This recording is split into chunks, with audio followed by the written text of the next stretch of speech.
আলাপ কণ্ঠ, গল্পের সুরে জমজমাট রাত। ভূতনাথবাবু অনেক ধার দেনা করে কষ্টে জমানো যা কিছু টাকা পয়সা ছিল সব দিয়ে যে পুরোনো বাড়িখানা কিনলেন, তা তার বাড়ির কারো পছন্দ হলো না। পছন্দ হওয়ার মতো বাড়ি নয়। 3-4খানা ঘর আছে বটে, কিন্তু সেগুলোর অবস্থা খুবই খারাপ।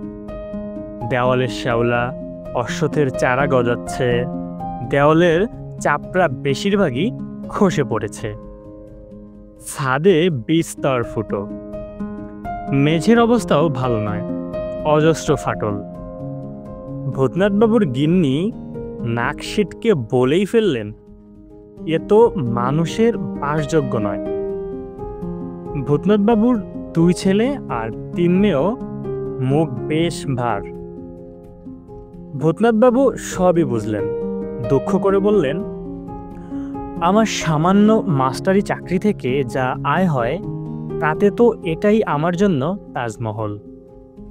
তাও গঙ্গারামবাবুর ছেলেকে প্রাইভেট পড়াই বলে তিনি দাম একটু কম করে নিলেন। 35,000 টাকায় এ বাজারে কি বাড়ি কেনা যায়?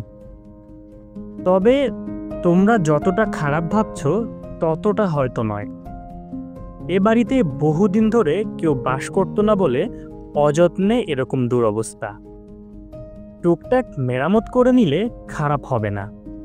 শত হলেও নিজেদের বাড়ি। কথাটা ঠিক।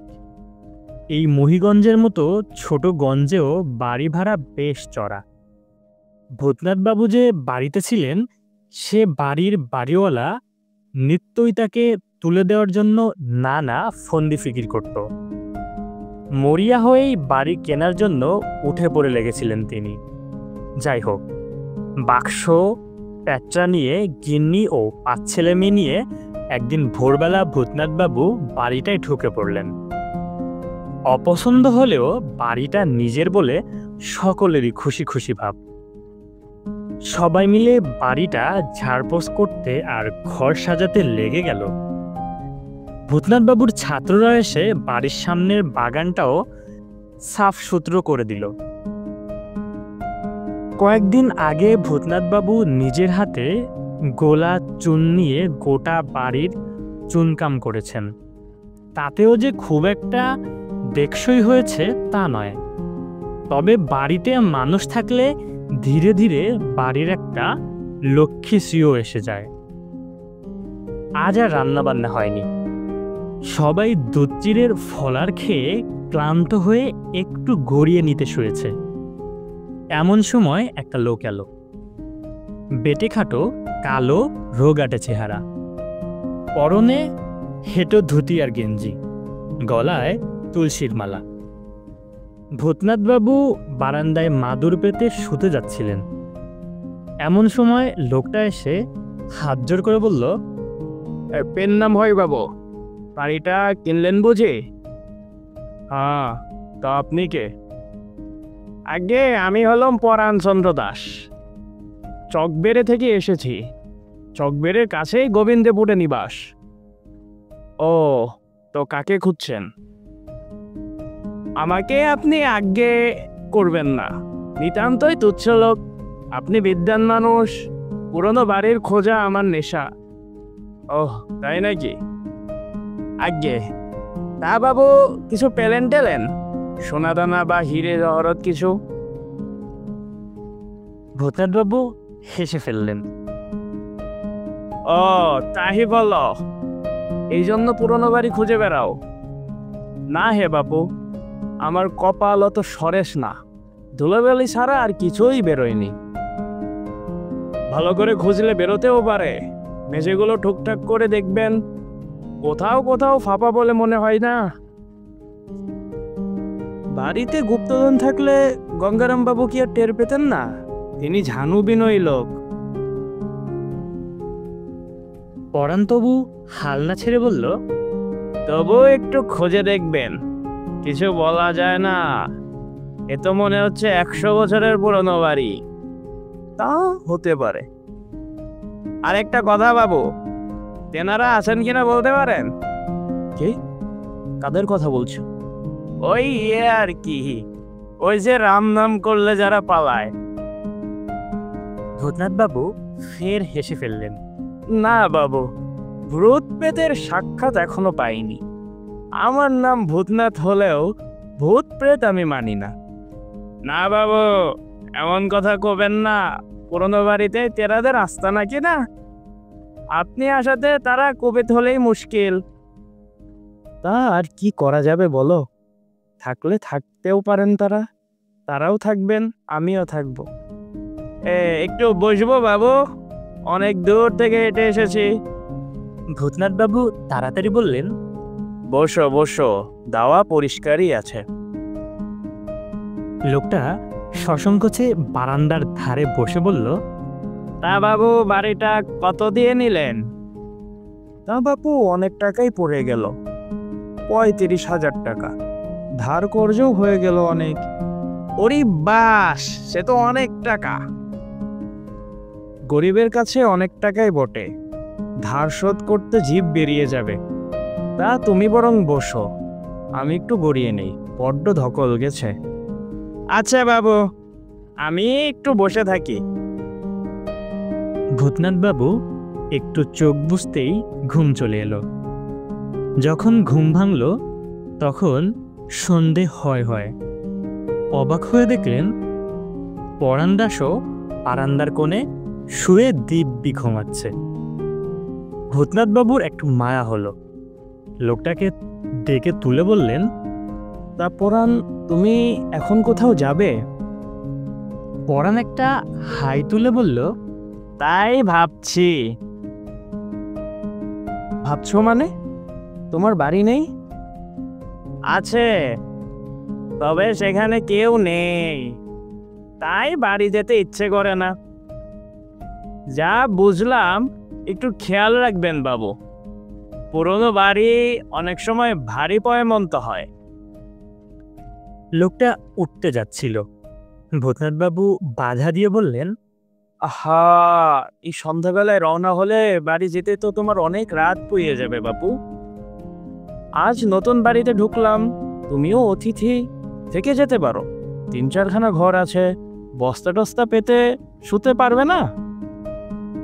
পরাণ দাস আর দ্বিরুক্তি করল না, রয়ে গেল সরল সোজা গায়ের লোক দেখে। ভূতনাথ বাবুর গিন্নি বেশি আপত্তি করলেন না, শুধু বললেন, চোট্টন নয় তো? ভূতনাথ বাবু ম্লান হেসে বললেন, হলেই বা আমাদের চিন্তার কি? আমাদের দিন দরিদ্র অবস্থা, চোরের নেয়ার মতো জিনিস বা টাকা পয়সা কোথায় আছে? পরাণ দাস কাজের লোক, কুয়ো থেকে জল তুলল, বাচ্চাদের সঙ্গে খেলল, রাতে মশলা পিষে দিল, তারপর একখানা খেটে লাঠি নিয়ে সারা বাড়ির মেঝেতে ঠুকঠুক করে ঠুকে ফাফা আছে কিনা দেখতে লাগলো। কাণ্ড দেখে ভূতনাথ বাবুর মায়াই হলো। পাগল আর কাকে বলে। খেয়ে দিয়ে সবাই ঘুমলো, শুধু পরাণ দাস বলল, বাবু, আমি একটু চারিদিকে ঘুরে টুরে দেখি, রাতের বেলাতেই সব অশৈলী কাণ্ড ঘটে কিনা। মাঝরাতে নাড়া খেয়ে ভূতনাথ বাবু উঠে বসলেন। কে কে?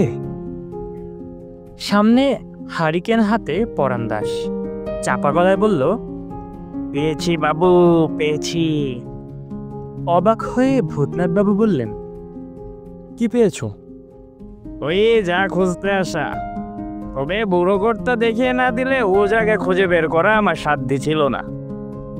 ভূতনাথ বাবুর মাথা ঘুমে ভম্বল হয়ে আছে, তাই আরো অবাক হয়ে বললেন, বুড়ো কর্তাটা আবার কে? 100 বছর আগে এ বাড়িটা তারই ছিল কিনা। বড্ড ভালো মানুষ, সাদা দবদবে দাড়ি, সাদা চুল, এটো ধুতি পরা, আদুরে গা, রং যেন দুধে আলতায়। খুঁজে খুঁজে যখন হয়রান হচ্ছি, তখনই যেন পিঠে দেয়াল ফুকে বেরিয়ে এলেন। একটা হাই তুলে ভূতনাথ বাবু বললেন, তুমি নিজেও তো পাগল বটেই, এবার আমাকেও পাগল বানিয়ে ছাড়বে দেখছি। যাও, একটু গিয়ে শুয়ে ঘুমো বাপু। বিশ্বাস হলো না তো বাবু? আসেন, তাহলে একটু নিজের চোখেই দেখবেন। বিরক্ত হলেও ভূতনাথবাবুর একটু কৌতূহল হলো। পরাণ দাসের পিছু পিছু বাড়ির পেছন দিকে রান্নাঘরের পাশে এদো ঘরখানায় ঢুকে থমকে গেলেন।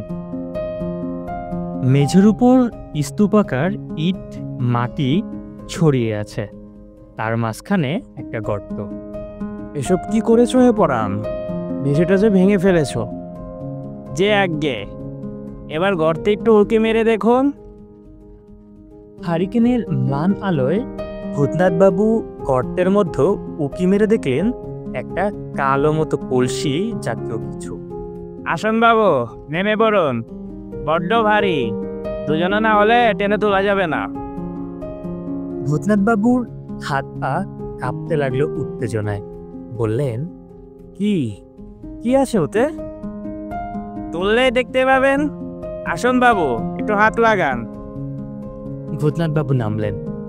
তারপর মুখ ঢাকা ভারী কলসিটা দুজনে মিলে অতি কষ্টে তুললেন উপরে। পরাণ একগাল হেসে বলল, এবার দেখুন বাবু আপনার জিনিস। বেশ বড় পিতলের কলসি, মুখটা একটা ঢাকনা, খুব আট করে বসানো। শাবলের চার দিয়ে ঢাকনা খুলতেই চকচকে সোনার টাকা এই হ্যারিকেনের আলোতেও ঝকমক করে উঠল। বলছিলাম কিনা বাবু, এখন দেখলেন তো? যান, আপনার আর দুঃখ থাকলো না। 2-3 পুরুষ হেসে খেলে চলে যাবে। ভূতনাথবাবু নিজের চোখকে বিশ্বাস করতে পারছিলেন না। এরকমও হয়? পরাণের দিকে চেয়ে বললেন, এসব সত্যি তো? স্বপ্ন নয় তো? না বাবু, স্বপ্ন নয়। পুরোকর্তা সবকিছুই এর মধ্যে। এতদিনে একটা গতি হলো। ভূতনাথবাবু পরাণকে জড়িয়ে ধরে বললেন, তুমি পাগল হলেও খুব ভালো লোক, এর অর্ধেক তোমার। পরাণ সভয়ে পিছিয়ে গিয়ে বলল, ওরে বাবা, এ কথা শুনলেও পাপ। টাকা পয়সা দিয়ে আমার কি হবে বাবু? তার মানে এত মোহর পেয়েও তুমি নেবে না? না বাবু, আমার আছেটাকে যে ভোগ করবে। একা বোকা মানুষ, ঘুরে ঘুরে বেড়াই, আছে বেশ। টাকা পয়সা হলে বাধা পড়ে যেতে হবে। ভূতনাথবাবুর চোখ কপালে তুলে বললেন, তাহলে গুপ্তধন খুঁজে বেড়াও কেন তুমি? আগে ওইটাই আমার নেশা। খুঁজে বেড়ানোতেই আনন্দ। লুকোচুরি খেলতে যেমন আনন্দ হয়, তেমনি এটাতেও আনন্দ হয়। আচ্ছা আসি বাবু, ভোর হয়ে আসছে, অনেকটা পথ যেতে হবে। পরাণ দাস চলে যাওয়ার পর ভূতনাথবাবু অনেকক্ষণ বজ্র হাতের মতো দাঁড়িয়ে রইলেন। তারপর ভাবলেন, একটা সামান্য লোকের কাছে হেরে যাব? ভেবে কলসিটা আবার গর্তে নামিয়ে মাটি চাপা দিলেন। উপরে ইটগুলো খানিক সাজিয়ে রাখলেন। তারপর নিশ্চিন্ত হয়ে একটু হাসলেন। এতক্ষণ আপনারা শুনলেন শীর্ষেন্দু মুখোপাধ্যায় রচিত গল্প গুপ্তধন। প্রিয় আলাপকণ্ঠের দর্শক শ্রোতা বন্ধুরা, এতক্ষণ যারা আমাদের সাথে ছিলেন তাদের সকলকে জানাই আন্তরিক কৃতজ্ঞতা। শীঘ্রই আমরা ফিরছি নতুন কোনো প্রাণবন্ত গল্প নিয়ে। সে পর্যন্ত সুস্থ থাকুন, সুন্দর থাকুন, নিরাপদে থাকুন এবং আলাপকণ্ঠকে আপনাদের সাথেই রাখুন। ধন্যবাদ।